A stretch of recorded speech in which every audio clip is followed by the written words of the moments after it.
Join me next for a fascinating interview already in progress with Dan McDermitt. Chart Guys Dan.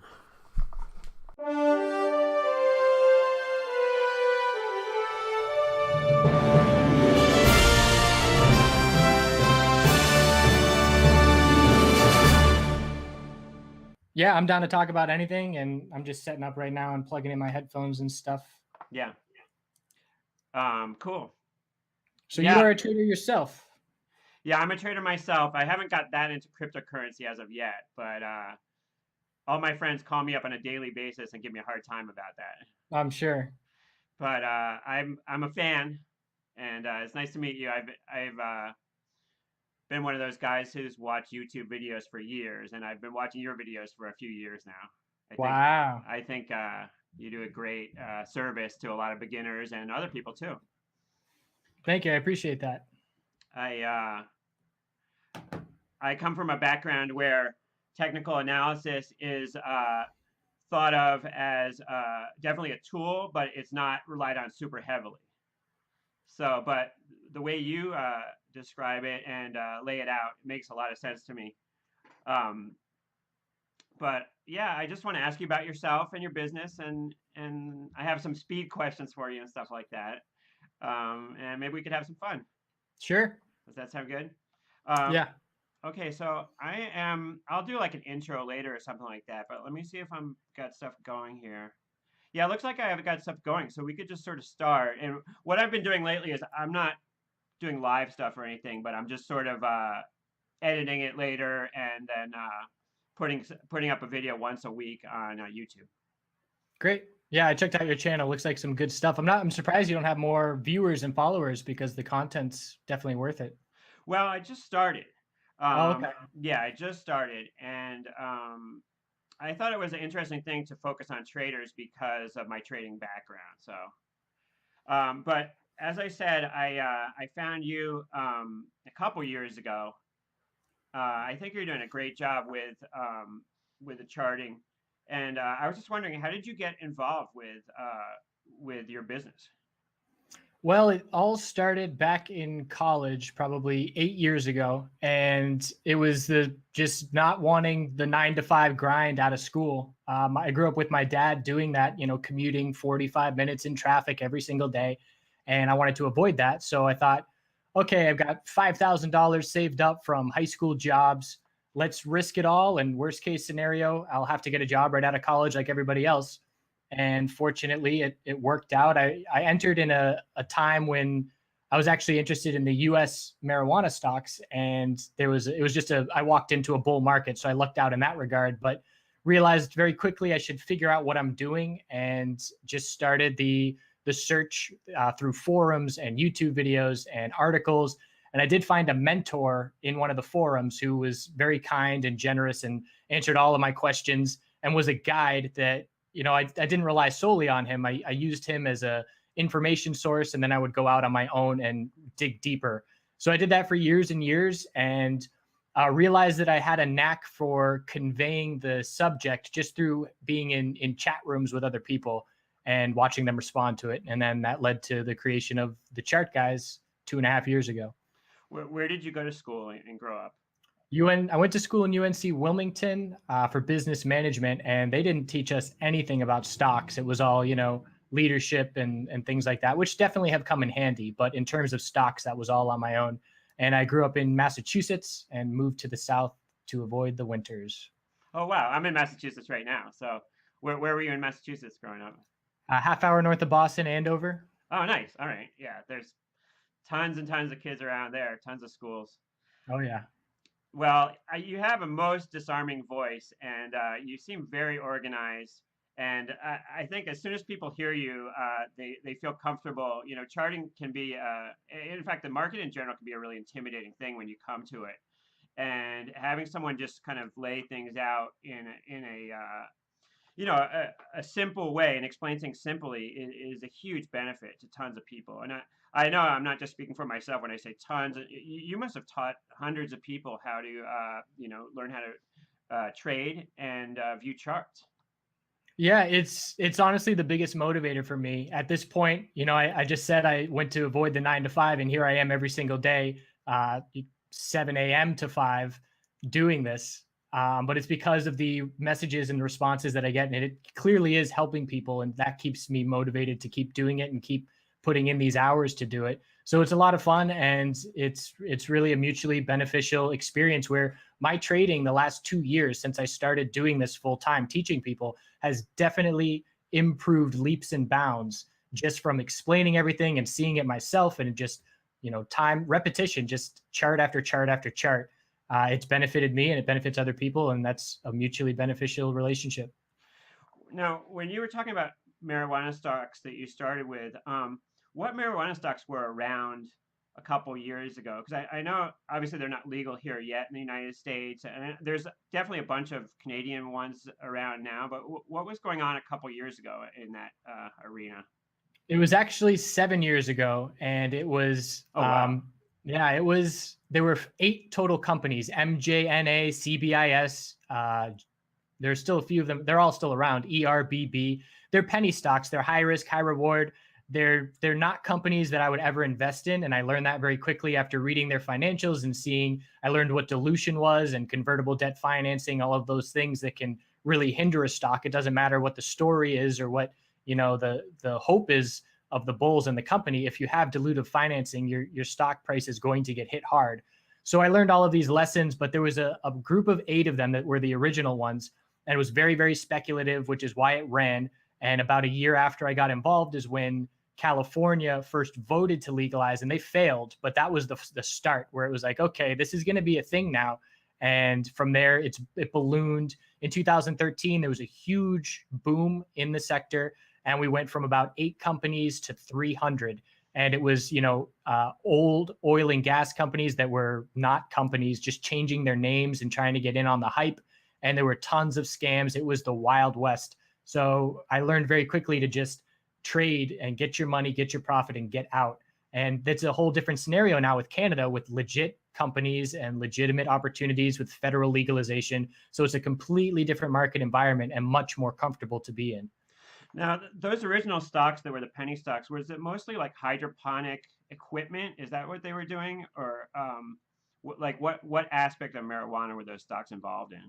There was hydroponic equipment. There were other ones that were just positioning themselves to get ready. And it was just the story that they were hyping up in the future. CBIS was making claims about one of their products, curing cancer, which it very well could, but the data that they had was not backing up the headlines that they were putting out. And that's where I learned about pump and dumps. You put, marijuana and cancer in a headline, it's going to run significantly, which it did, and then it dumped. So I learned very quickly that these companies were just capitalizing on hype, momentum, and headlines, and there was not much substance behind them.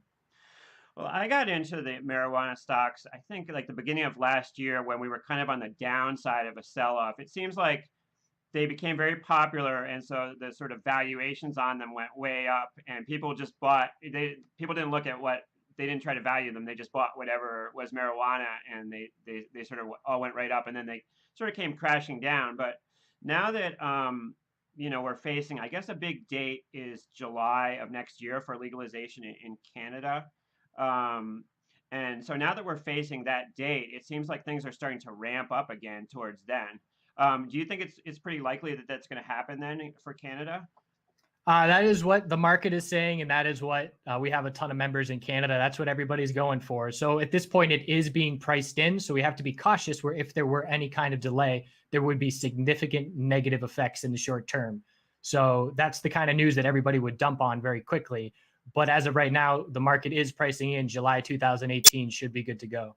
And we sort of have to wait in the U.S. until they give sign. Well, it's obviously a political issue, but this current administration doesn't seem to be moving forward in leaps and bounds towards legalizing on a federal level. But it seems like the tide is definitely turning in the United States. I mean, it's something like, it was less than, I think it was 20 or 30% of people in the U.S. were in favor of legalizing a couple years ago, but now it's definitely a majority of people. So it's definitely going in that direction. It seems to me.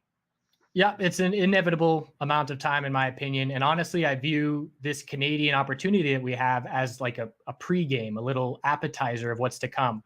So I'm telling everybody, accrue capital and get ready, because Canada's population is 10% of the US. It's going to be such a different game, and there's going to be money growing on trees again when it happens. And I'm very confident it will happen. So I'm just getting ready, and I'll have a big pile of capital ready. And a lot of people are going to retire on US marijuana stocks when that becomes federally legal, and looking forward to that. Well, the one that I kind of zeroed in on last year was Afria, and it just made a big move a couple days ago. It ripped the upside on news that they had a new distributor, I think. So I kind of I got out of it to maybe get back in a little bit lower. But yeah, it seems like a layup in a way on these stocks that it's a huge expanding market, and a lot of the companies, like, I'm not very good with like financial numbers and stuff like that, but if you just look at like how little of amount of like land they have to grow, you can tell that they're going to sell out like right away, especially if it goes legal for like recreational stuff. So yeah, I think you're you've definitely tapped into something there. Now I have to ask you, of course, about Bitcoin and the currencies. I was watching your video from last night where you were kind of applying some technical analysis to the way it's trading, and it seems like a sort of a virgin product because there are so many people out there that have never been involved with the stock market that are getting involved with trading this, and so it seems like a real opportunity for someone like you that has the background of being able to chart and being able to see patterns. Absolutely. And honestly, it makes me really nervous just because so many people, what I call the herd, rushing into things without understanding this game. And now knowing that big money is going to be getting involved with futures contracts and things like that, I just see a lot of people are going to get hurt real bad, I feel like. But this euphoria can't keep up. It just, I mean, if it does, it'll be unlike anything the world has ever seen, which is possible, but I'm not going to be putting my money on that, which is why I'm trading it short term and locking in gains as we go.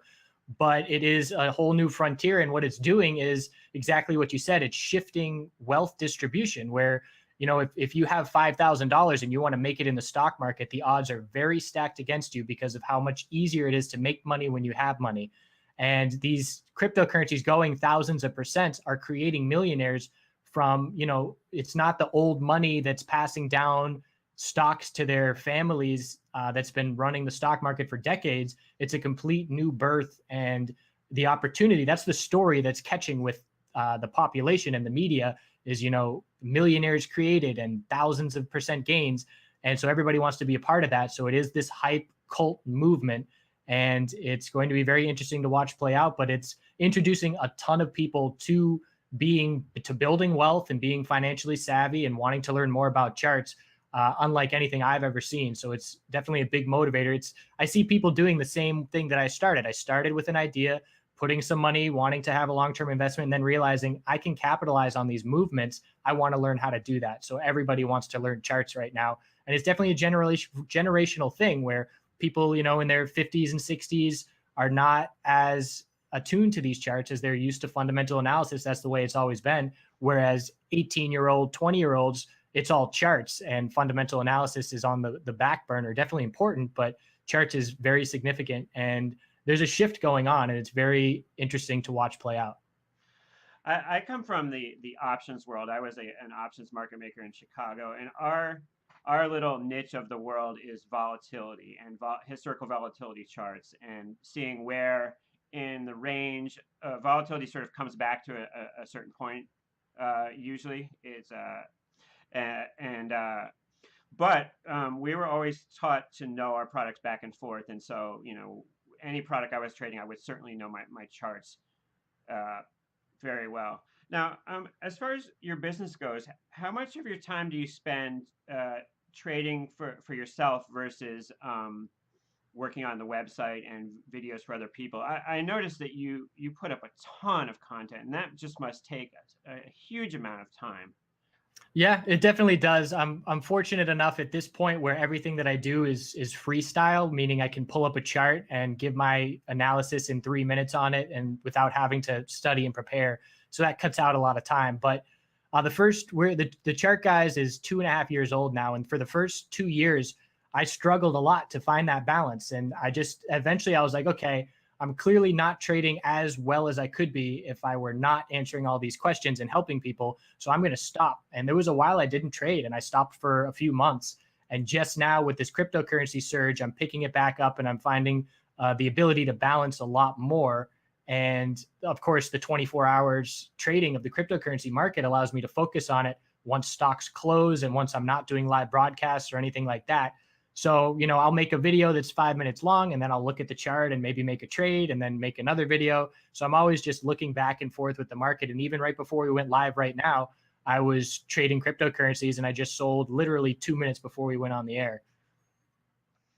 Yeah, I'm of the same thing. I'm sort of looking over my shoulder at my monitor Yeah. at some of these things right now. It's kind of one of the downsides of doing stuff like during the trading day. But I'm curious as to your community. I saw now you have a separate section where there's different part. Could you describe your website and your business just to somebody who hasn't checked it out before? Sure. So what we do is we've created a community, a chat room community with a bunch of different channels, whether it's specific to commodities or cryptocurrency or marijuana stocks. And it's just an environment where everybody has the shared goal of wanting to profit and wanting to learn how to read charts. So I have been astounded at how people are answering each other's questions and pointing each other in the right direction and giving guidance and advice. And it really is just such a team experience. And I love so much that stocks does not have to be a competitive individual game. We can all make money together. It's a team game. And the more eyes you have helping each other out, the better.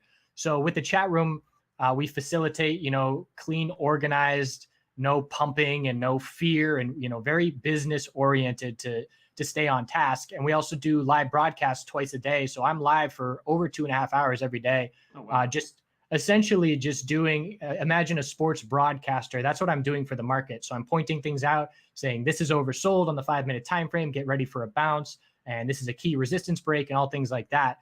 So aside from that and putting out videos, that's basically the main function behind our website is teaching people, answering questions while live, and providing a community of support. And we also have a new branch of our company, which is our crypto.chartguys.com, and that's an alert system that we built to send out indicators to people's phones or emails when certain conditions are being met on the chart, like oversold dumps or fast movement breakouts, volume spikes.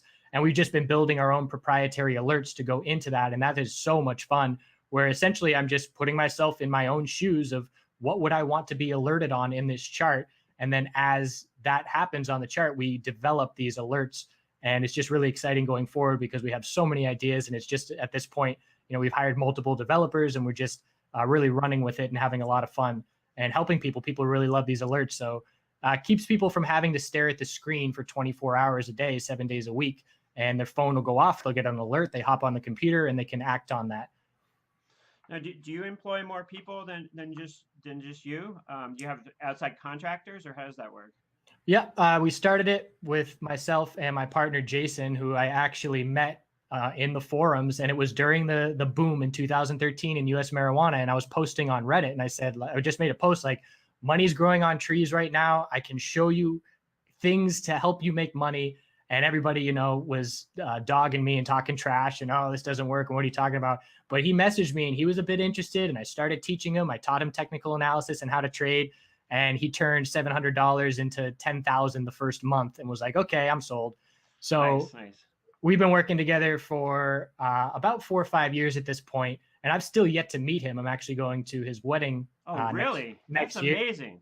Yeah, I've never met him, and we've been business partners for 2.5 years. It's gone perfectly, and yeah, he was my first real student, and now we're running this. And aside from that, we have about 4 or 5 other people in terms of developers and contractors that help out in the chat room and help post videos and analysis and things like that. So, they say, I don't know, a lot of people say that like there's a lot of that like only 10 or 20% of traders actually make money in the stock market, and there's huge turnover. And I know from going on Stocktwits that there's always a lot of new people.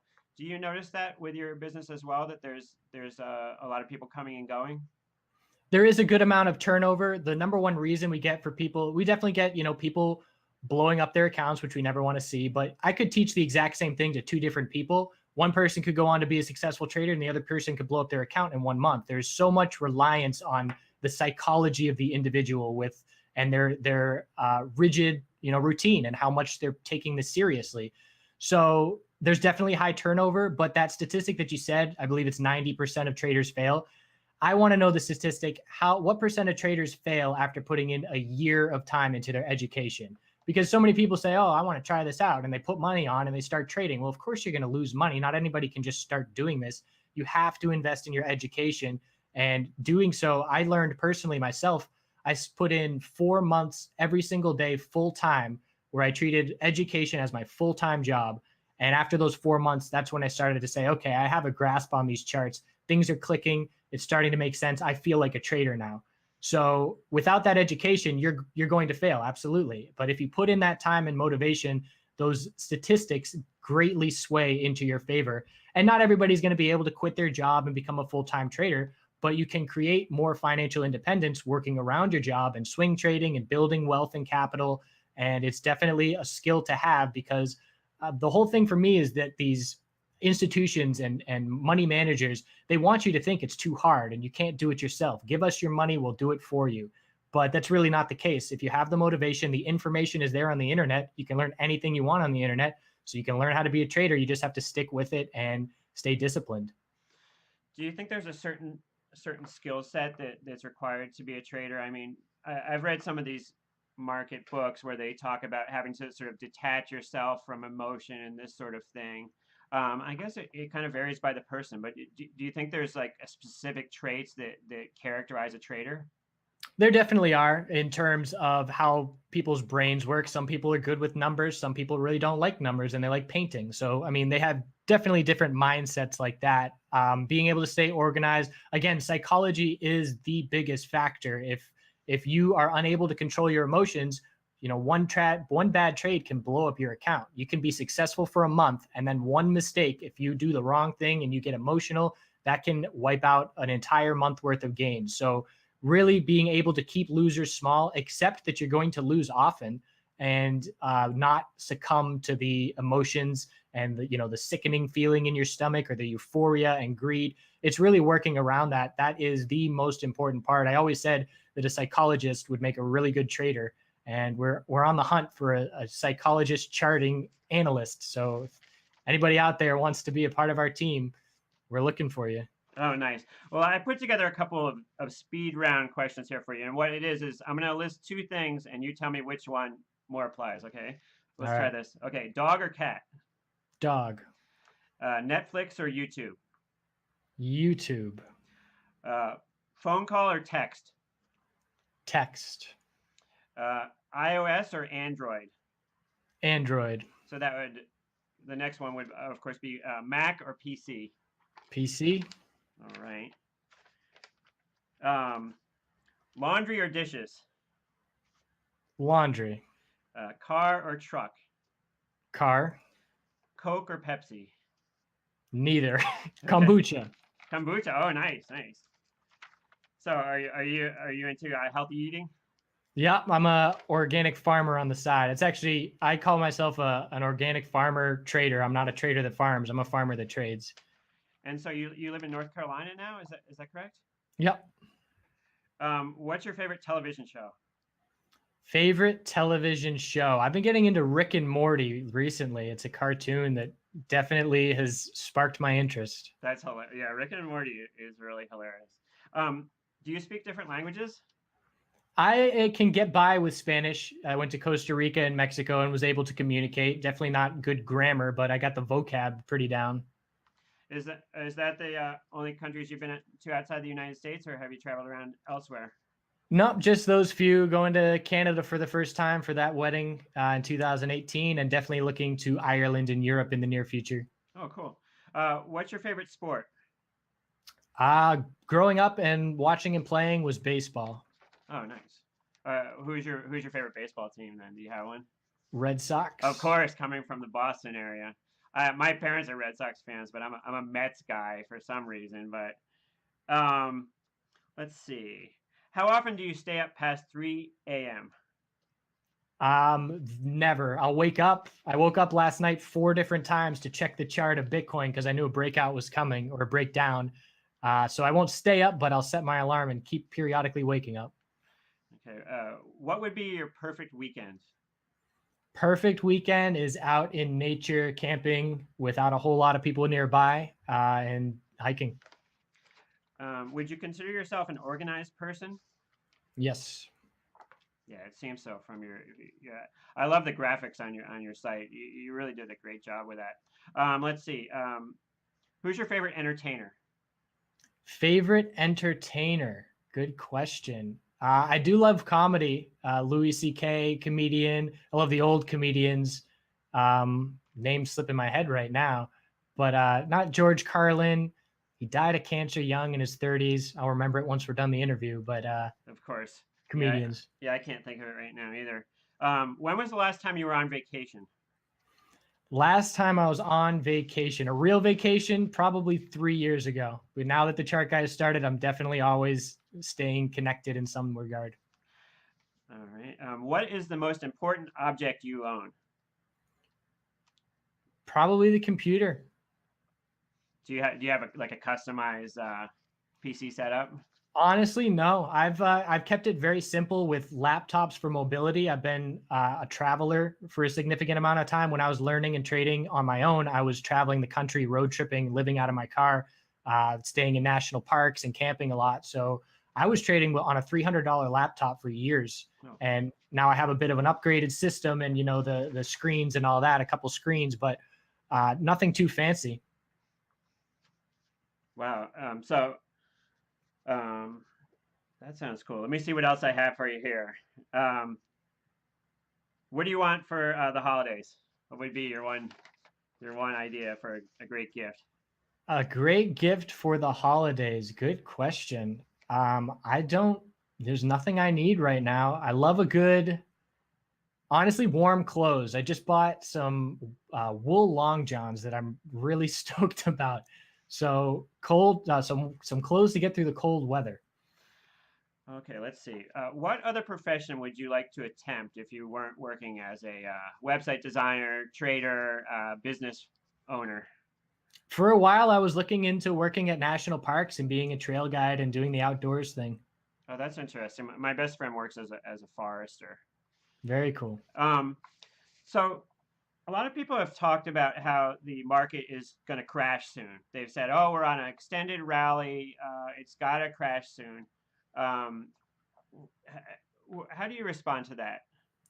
I definitely have the same feelings. I do have a contrarian style of things where if, the herd is all looking one way, I'm looking the other way. It feels like an everything bubble that everybody says, but I'm just going to be conservative and protect against that. I'm not going to be making any bearish bets. I'm going with the trend until the trend changes, but I'm not going to get wiped out. I'm a short-term trader, so I love being all cash overnight and having nothing to worry about whatsoever. So I am preparing for it, and I am, I'm trying to work on a course on how to profit in a downtrend because nobody's thinking about that right now because we're in such an uptrend. But there will be a time where things change and aren't this rosy, and we'll be prepared for that. I mean, you're part of the new age of finance where people don't necessarily do this sort of buy and hold thing where you give all your money to like a stockbroker or mutual fund and they just put it in stocks to buy and hold for the long run. That being said, if somebody gave you $1,000 and said, "Look, I'm not really into the stock market stuff, but I've got $1,000. I want to invest it somehow and put it somewhere for a year and come back to it," what would you suggest they do? Canadian marijuana. That's been my go-to, and I put out a video over the summer to all my friends and family, which I don't normally do. I like to keep the separation, not mixing money with friends and family. But this was a situation, like you said, a layup. And I was sitting there thinking, like, this is such an easy layup. What's wrong? What am I missing? but those stocks since I put out that video are up over 100%, all of them. And it's just such an easy opportunity that is nice and easy, and confidence that we're going to see upside in the next 3-5 years. That's interesting. Do you have any brothers and sisters? One of each, older brother, younger sister. Oh, wow. Nice.